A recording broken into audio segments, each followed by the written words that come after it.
ассалому алайкум бинандагони гиромӣ. барномаи иттилоти ахборро аз телевизиони тоҷикистон мустақиман манзуратон мегардонем. дар студия Қурбонзода Қурбон. дар 7 моҳи соли 2024 истеҳсоли полезиҳо нисбат ба ҳамин давраи соли гузашта 19281 тонна зиёд шудааст. нишондодҳои истеҳсоли навъу намудҳои харбуза, тарбуз ва кадуи дар шароити Тоҷикистон истеҳсолшаванда зимни чорабини бошукӯҳ дар боғи фарҳангии фароғатии ба номи Абулқосим Фирдавсии шаҳри Душанбе муаррифӣ карда шуд. ҳамчунин дар ҳамин рӯз беҳтарин хоҷагиҳои истеҳсолкунандаи полезӣ муайян гардид. Наврӯзшоҳи Азизулло гузориш медиҳад.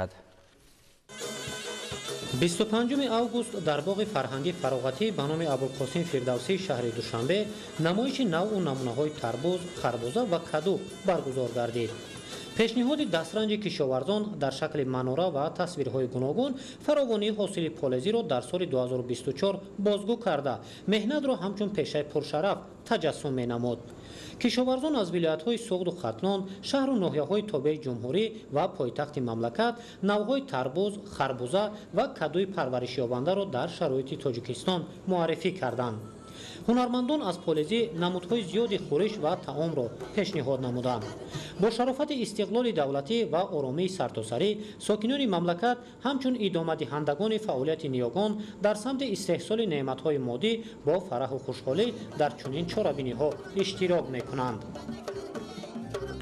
افتخار از آن میکنیم که در جمهوری تاجیکستان اینقدر جشن و عیدها با شکوه و شهامت بلند استقبال گرفته می شوند و ما می توانیم آزادانه در تمام باغ‌های فرهنگی فراغتی چنین عیدها را جشن گرفته خرسندی کنیم. در یک جای یک خانه عیدانه آراسته با تمام سنت‌هایش با خوراک‌های وطنی منمی تمامی سبزوات‌های وطنی خورش‌ها خوراک‌های ملی آماده کرده شدند و دخترها جمع آمده‌اند رقص و بازی کرده ایستادند.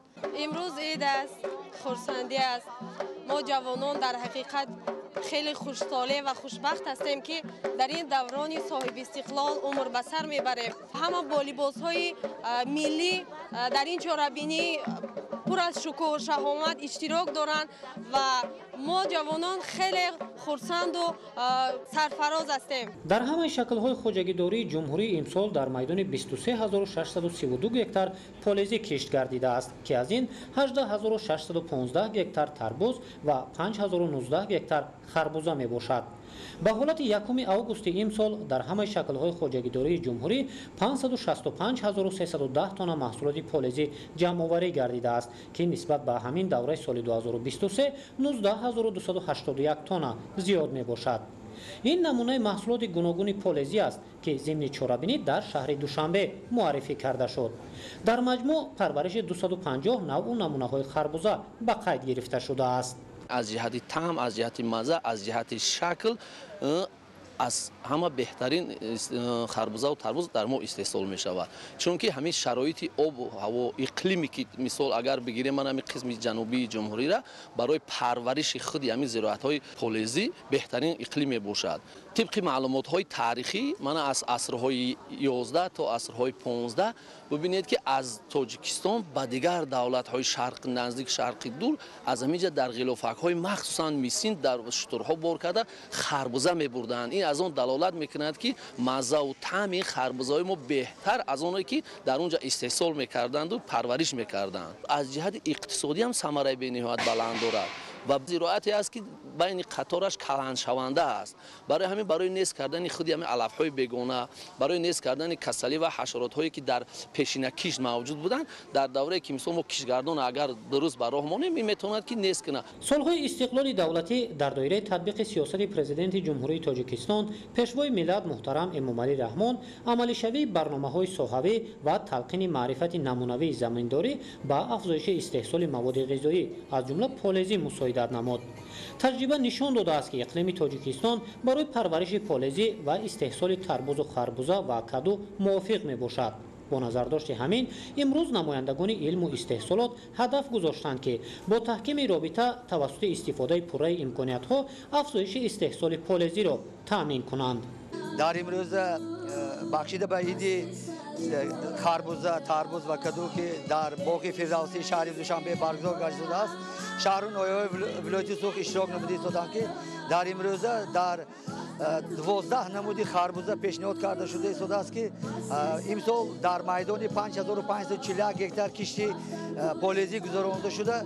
تا امروز محصولات پالیزی استحصال کرده شد و همه ساله ایده خربوزه، تربوز و کدو در شهر نویای ولایت از آن جمله در جمهوری برگزار می‌گردد و فعالانه از شهر نویای ولایت سوخ در این چهاربینی مذکور اشتراک نموده محصولات خود را به شهروندهای شهر دوشنبه پیشنهاد می‌نمایند. همچنین در همین روز دستاورد اولیمون معرفی کرده شده با خواجگیداران موافق با شرایط نوهای پالیزی تاب‌آور با شرایط کنونی اقلیم توصیه گردید. اهمیت و ضرورت رعایت قاعده‌های درست استحصال پالیزی در ورقه‌ها دسترس خواجگیداران گردانیده شد. ساکنان و مهمانان پایتخت تربوز، خربوزه و کدو را با نرخ‌های نسبتاً ارزان دسترس نمودند. از پالیزی‌ها اساساً کدو در ناحیه رشت بسیار نشونامای خوب و حاصل فراوان داده شده است. کشاورزان امسال نسبت سالهای گذشته از این نمود پالیزی بسیار یک حاصل خوب انتظارند و اهالی ناحیه را با پرگی تامین نموده با بازارهای دیگر ناحیه ها و شهر دوشنبه با فروش پیشکش می نمایند. توسط برگزاری این تدبیر مهم نه تنها دستاورد عالمان و کشاورزان معرفی شد، مهمتر از همه تبادل تجربه بین علم و استحصالات تحکیم می‌یابد. هدف برگزاری ایده تربوز، خربوزه و کدو این معرفی دستاوردهای دهقانان، هوسمندگردانی آنها به این وسیله زیاد کردن استحصال محصولات صحیح پالیزی، صادرات آن به مملکت‌های خارجی، معرفی کردن، ترغیب کردن دستاوردها و رسم و عنعنه‌های ملی می باشد. با این وسیله بهتر کردن اقتصادیات خواجگیداران. تاریخ پیدایش و پرورش خربوزه 5-6 هزار ساله دارد و اصلا در آسیای میانه مخصوصا در تاجیکستان به وقوع آمده است. از 500 نوع‌هایی که در آسیای میانه پرورش کرده می شود زیاده از 230 آن نام تاجیکی دارد که این شهادت آن است که مکان پیدایش و پرورش خربوزه اصلا تاجیکستان می باشد. معاون سروزیر جمهوری تاجیکستان سلیمان رضایی برگزاری همین گونه تدبیرهای سطح بلند را که با شرافت استقلال دولتی عنعنه‌های نیوگان احیا شدند برای معرفی دستاوردها، تحکیم رابطه بین نمایندگان علم و استحصالات، بلند شدن ثمره‌ناکی زمین، افزایش نشاندادهای استحصالی و وسیع شدن امکانیت‌های صادراتی مهم ارزیابی نمود. همچنین در آخر چهاربینی آزمون‌های گوناگون گذرانیده شد. اینچنین خواجگی‌هایی که کلانترین کدو و خربوزه را استحصال نمودند هوسمند گردانیده شدند. همچنین وزارات و اداره‌های دخلدار مملکت، مقامات اجرایی حکومت دولتی، مؤسسه‌های علمی و عالمان و خواجگیداران در همین روز از جانب وزارت کشاورزی جمهوری تاجیکستان با دیپلم، سپاسنامه و تحفه‌های خاطروی قدردانی کرده شدند. کشاورزان ناحیه دیوشتیش نیز امروز در عید تربوز، خربوزه و کدو اشتراک ورزیده شدند. ما نوع‌های گوناگون کدو، خربوزه و تربوز را پیشنهاد کرده ایستادیم. عموما در ناحیه در میدان 420 هکتار کشتی پالیزی ها گذرانیده می شود که از آن 30 هکتار خربوزه، زیاده از 20 هکتار کدو و باقی مانده اش را تربوز تشکیل می دهد. کدوی کلانترینی که ما پیشنهاد کرده ایستادیم از خواجگی دهقانی طراز جهان می باشد و این کدو ولیکن نام دارد و کلانترین نیان تا 90-100 کیلوگرم می شود. تاریخ پیدایش خربوزه بیشتر از 5000 سال گفته می شود و تا امروز با نظر داشت طعم لذیذ و خصوصیت‌های شفابخشیش محصولات پالیزی همچون مواد غذایی دوست داشتنی باقی مانده است.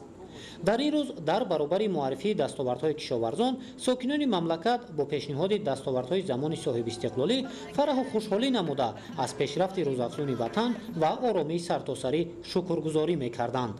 استقلال دولتی و وحدت ملی هست که و همین دو نعمت با ما مساعدت کردند که امروز بهتر و بیشتر و زیادتر ما رجوع کنیم به خودشناسی ملی و همه این خدمت های اساسگذار صلح و وحدت ملی پیشوای ملت پرزیدنت جمهوری تاجیکستان محترم امامعلی رحمان می باشد که امروز کشور ما در تمام جنبه رشد کرده است و همچون کشوری رو به رشد یا رو به ترقی امروز در کل زبان مردم دنیا است. در این سپیددم صبح پایتخت عزیز کشورمان دل جمهوری تاجیکستان شهر دوشنبه قبای ایدانه به برنموده است و تمام کشاورزان از گوشه و کنار این کشور بهشت‌آسا جمع آمدند و جشن دارند. تجلیل جشن بسیار شادی انگیز، فرح افزا، تجلیل جشنی که مردم را به هم می‌بیارد. جشن یا که عید تربوزه، خربوز و کدو هست که این افاده کننده آن است که مردم ما مهنت دوست هستند، زحمت پسند هستند و از ازل با کسب و کار و پیشه دهقانی مایل می باشند و مایل داشتن مردم ما به این پیشه مقدس این تصادفی نیست، زیرا این باد و هوا، این فضا و این زیبایی برای ما مساعدت میکند که میوه های شهد و لذیذ را به دست بیاریم و امروز در تمام دنیا میوه های تاجیکستان، سبزوات تاجیکستان و دال و درخت تاجیکستان شهرتیار است، مشهور است. تاجیکستان را با مردم مهربانش، با میوه های شکرین و لذیذش در جهان میشناسند. در زمان استقلال دولتی قبول و تطبیق برنامه‌های ساحوی و اجرای سریوقته دستور و سفارش‌های راهبر دولت بر رشد ساحه کشاورزی، افزایش استحصال محصولات عوض‌کننده واردات، فراوانی مواد غذایی، بلند شدن ثمرناکی زمین و رشد دوچند ساحه کشاورزی مساعدت نمود.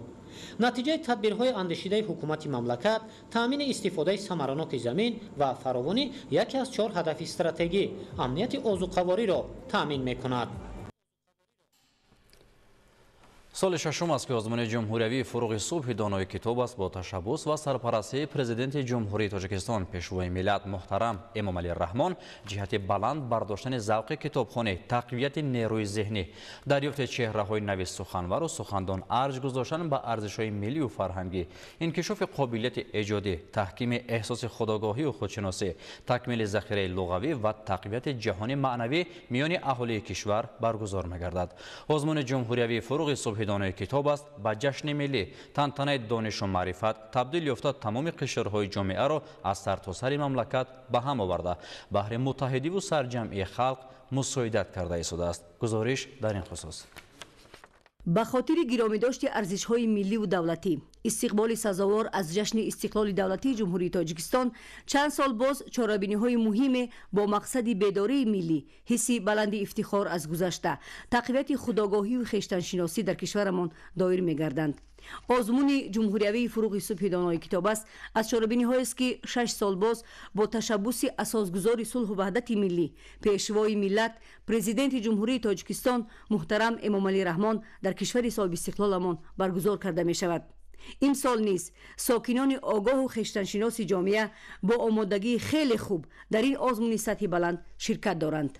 من افتخار از آن میکنم که نورسی زاده استقلالم و با امکانیت‌های فراخ زیادی می توانم خود را در محیط آزاد و آباد معرفی سازم.